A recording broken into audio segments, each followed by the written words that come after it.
These 11 plants seem harmless at first glance, but they can destroy your garden without you realizing it. Many people grow these plants without knowing that they harm the growth of others and end up consuming many resources and money. And the garden never grows beautifully. In the United States, millions of home gardeners face this problem without even knowing, blaming pests, diseases, or inadequate cultivation techniques, when in fact the villain is hidden in plain sight. Today I will show you what these plants are that harm the healthy development of the garden, and most importantly, how to deal with them without losing all your gardening work and money. Unnecessary supplies. If there is a boss in the world of allelopathy in the United States, that title indisputably belongs to the black walnut. This majestic tree, native to much of the American East and Midwest, hides a toxic secret that has frustrated generations of unsuspecting gardeners. The culprit is a chemical compound called juglone, which, contrary to what many think, is not just in the nuts. It is actively pumped throughout the tree, including roots, leaves, and fruits. The scenario is classic and devastating.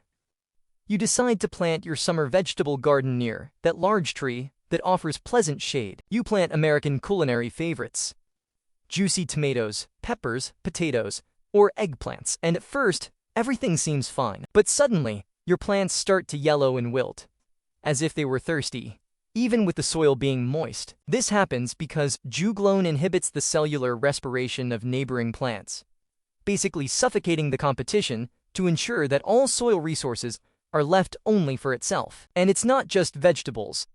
Popular ornamental plants like azaleas and pines also stand no chance against this chemical barrier. So, should you cut down the tree?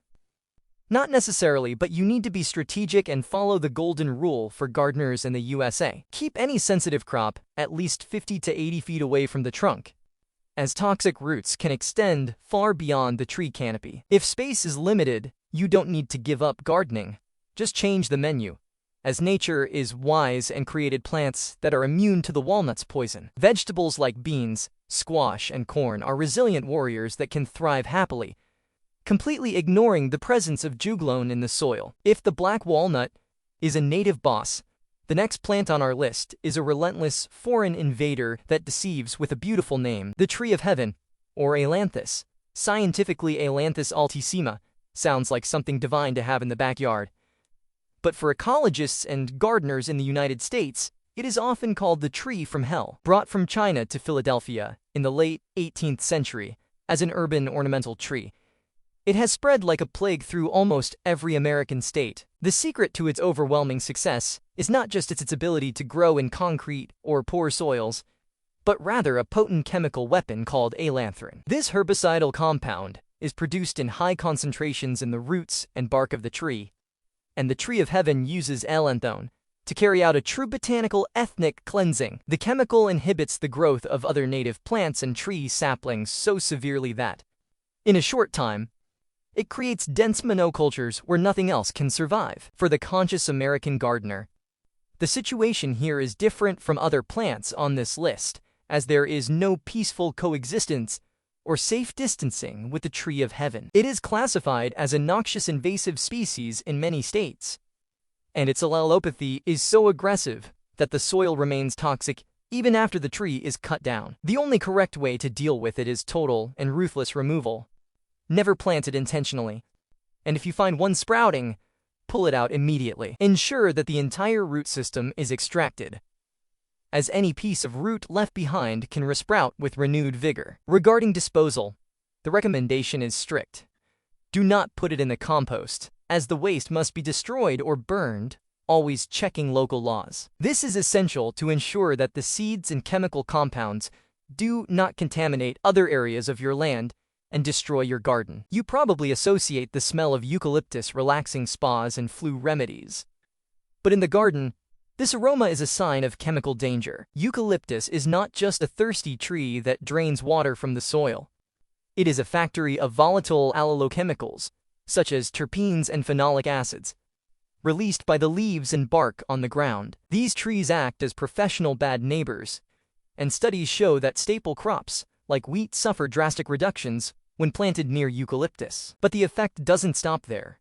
Tomatoes, beans, and even other trees have their growth stunted and seed germination blocked. The danger radius is significant. The inhibition zone can extend for about 16 feet from the trunk, creating a circle of death where the soil becomes hostile. The correct way to have a eucalyptus is to treat it like a solitary diva, and it should never be the backdrop for your vegetable garden or flower bed. If you have a large property, plant it in isolation, far from any cultivation area, where it can be an ornamental piece without harming your crops. In small or urban gardens, the advice is simple: avoid planting it, or you will spend years fighting against soil that seems to reject everything you try to grow. Get ready for a movie-worthy plot twist, because the next villain on this list is America's sweetheart, the sunflower. Yes, those golden flowers that smile at the sun hide a fierce competitive nature. Despite being symbols of happiness and summer in the United States, sunflowers are masters of allelopathy and do not like to share their space. Contrary to what many think, it is not just their shade that gets in the way. All parts of the sunflower, roots, leaves, stems, flowers, and even seed holes, contain chemical toxins that are leached into the soil. This residual poison severely affects the germination of neighboring seeds and can stunt established plants, especially potatoes and pole beans. But you don't need to pull out your sunflowers yet, because the secret is knowing how to use them to your advantage. The correct way to plant is to keep them in separate beds or use them as a strategic barrier at the edges of the garden to suppress weeds. Never plant a sensitive vegetable garden in the same spot where you had sunflowers the previous year, as toxins can persist in the soil through the residues left behind. Treat them as beautiful neighbors, but ones who need to live in separate houses. Many gardeners in the United States consider sorghum just an agricultural crop or a curiosity for making syrup. But this plant and its highly invasive wild cousin, Johnson grass, are true underground chemical laboratories. They produce a unique compound called sorgoleone, which is so potent that scientists study it as a natural bioherbicide. Sorgoleone is not released by accident.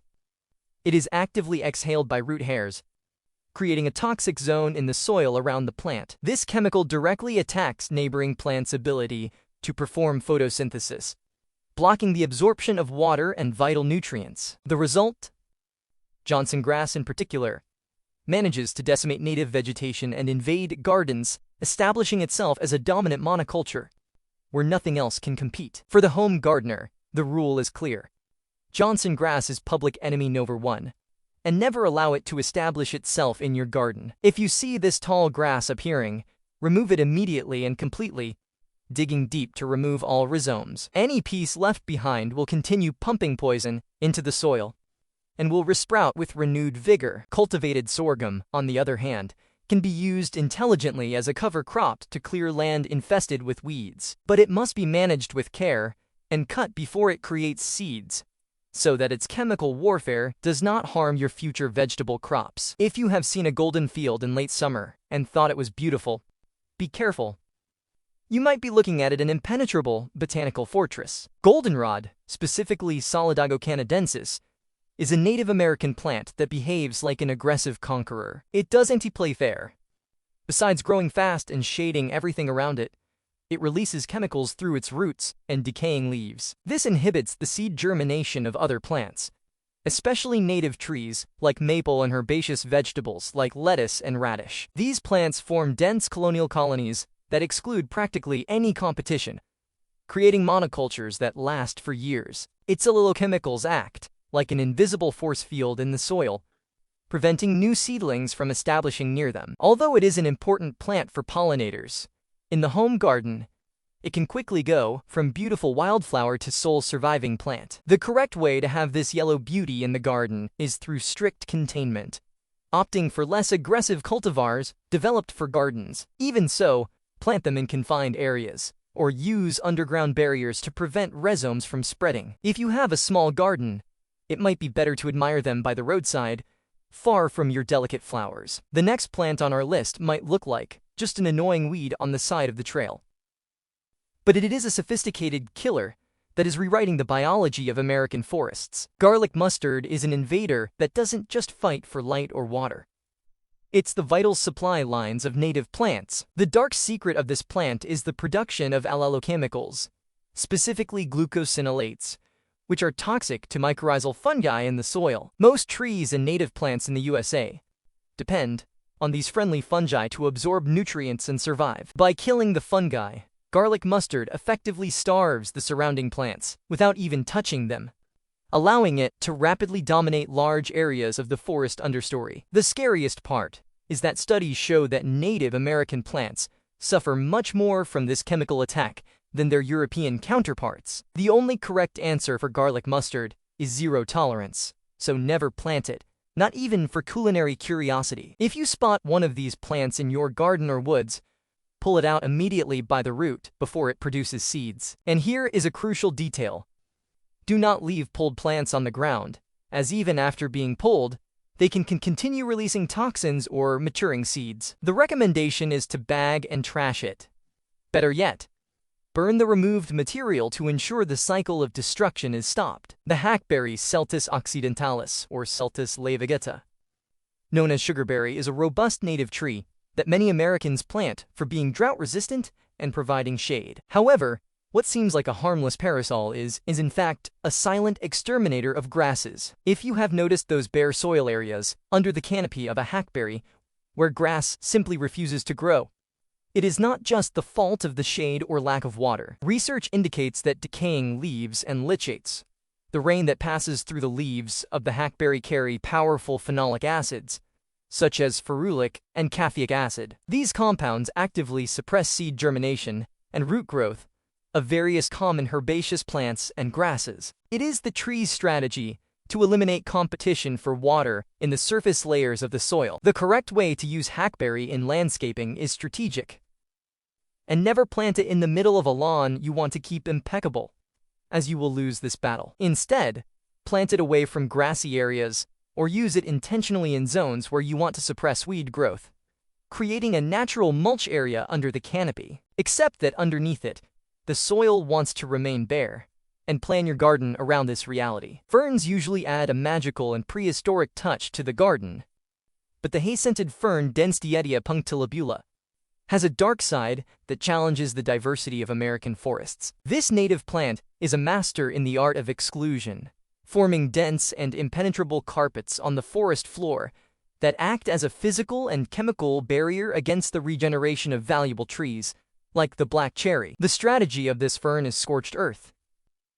Besides creating deep shade that prevents light from reaching the ground, it releases allelochemicals through its roots and decaying fronds. This directly inhibits native seed germination and seedling growth, and studies indicate that it modifies the habitat in such a way that few other species can penetrate its territory. The result is monocultures that can persist for decades and prevent the natural succession of the forest. If you have difficult, shaded, and rocky terrain where nothing grows, it might seem like a tempting solution, and the correct way to use it is exactly that, as a sacrificial ground cover in problem areas where you do not intend to grow anything else. However, in a biodiverse garden, it should be avoided or strictly confined. If you decide to plant it, use deep physical barriers to prevent its aggressive rhizomes from colonizing your entire yard, turning your varied garden into a monotonous green sea. It might seem like family betrayal, but broccoli is not a very friendly brother,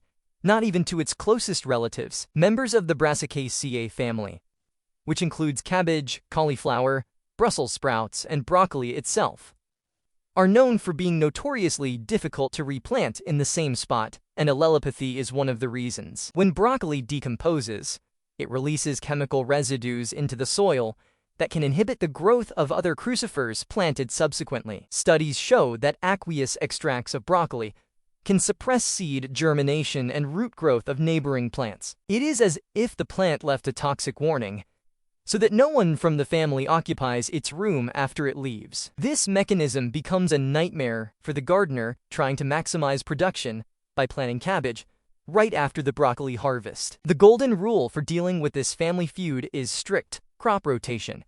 Never plant broccoli, cauliflower, or cabbage consecutively in the same area. The ideal is to wait at least 2 to 3 years before returning with any brassica to that bed. In this interval, plant crops from different families, such as beans or tomatoes, which are not affected by the same residues and help rebalance the soil. In the world of sustainable and regenerative agriculture, Sun hemp is often hailed as a superhero. It fixes nitrogen, grows fast, and chokes out weeds. But, as the saying goes, the difference between medicine and poison is the dose. And for the home gardener, using this legume carelessly can mean the end of your salad. Sun hemp is a powerful producer of allelochemicals that inhibit seed germination and seedling development. Studies indicate that aqueous extracts from its leaves and residues can severely harm sensitive crops, like lettuce, as well as affect the initial growth of corn and beans. The problem arises when enthusiastic gardeners cut down the sun hemp and immediately plant their vegetables on top of the fresh biomass. At this stage, the release of toxins is at its peak, creating a hostile environment for the delicate seeds you have just sown. The correct way to enjoy the benefits of sun hemp without the side effects: using it strategically as a cover crop. After cutting it, which should be done before flowering to avoid woody stalks, you must wait and let the biomass dry and decompose in the soil for at least 3 weeks. This quarantine period allows the allelopathic compounds to degrade, leaving behind only the rich nitrogen and organic matter that your plants will love. Now that you know your garden can be a true chemical battlefield, you don't need to panic and pave the entire backyard. The secret to a thriving garden is not to eliminate all difficult plants, but to manage them with intelligence. Let's turn this knowledge into power, some practical strategies that every American gardener should have in their pocket. First, knowledge is the best defense. Before planting anything new, do a quick search.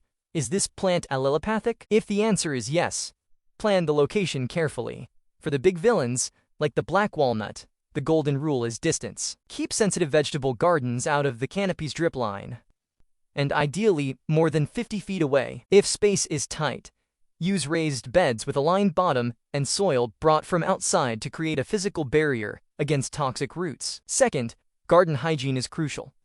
Many allelopathic compounds are concentrated in fallen leaves and decaying fruits. Rake leaves regularly, and do not use them in the compost for your vegetable garden unless you are absolutely sure that decomposition has broken down the toxins. Third, use crop rotation to your advantage.